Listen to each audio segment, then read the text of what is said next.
Hello, welcome to another exciting episode of the Boardman Nation. Again, I'm your host, John Boardman.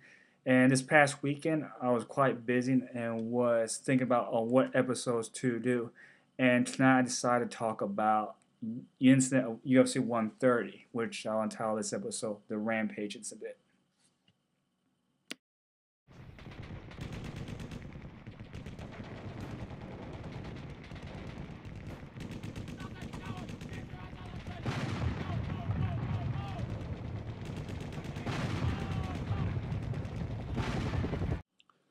UFC 130 took place about 2 weekends ago.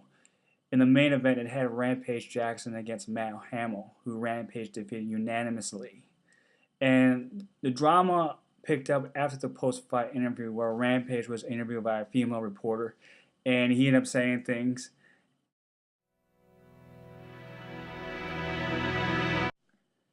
Now, here are my opinions of the incident with Rampage and the female reporter Brian, who he ended up doing the motorboat with it.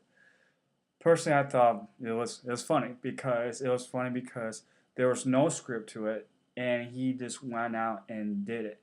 Now, the problem would have been if he actually did physical contact with her. And Rampage is very, very smart. He knows to not cross that line because of the repercussions, of it. And Rampage was exercising his first right, which is freedom of speech act. The line that Rampage used, which I quote, he stated, when she told him that he was Jamaican, and he responded, "You're Jamaican me horny."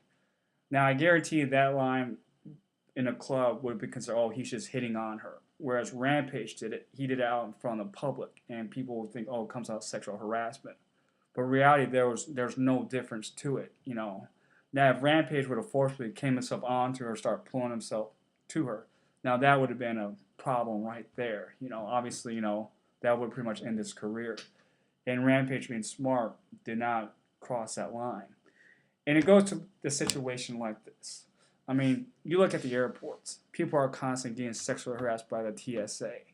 Now, if these reporters were truly passionate about protecting people's rights about sexual harass, well, they need to take the fight against the federal government if they really want to make a stand. Yet we live in a world too what's relative.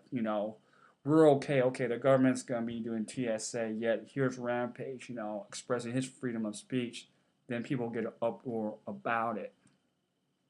So my opinion is Rampage exercises freedom of speech, and freedom of speech works two ways. Either it's you're gonna agree with or you're gonna be offended. Yet he has that right until he physically assaults or threatens someone and is taking someone's life, and that's where he crosses the line. Yet Rampage did not do that. As I say, Rampage was being Rampage.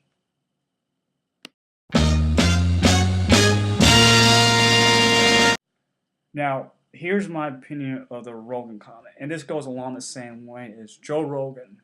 He acted on his freedom of speech. He used the female word, which the C word, and he also had to define or defend himself for saying that word. And honestly, I don't think he should have defended himself or needed to, because he acted his right on freedom of speech.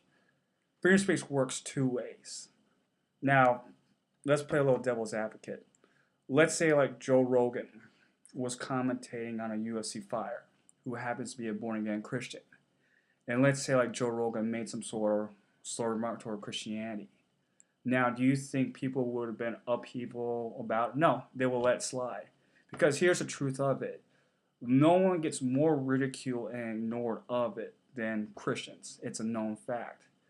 But because Joe Rogan said something offensive toward homosexuality and a derogatory remark towards a female, it's wrong and the UFC should fire him.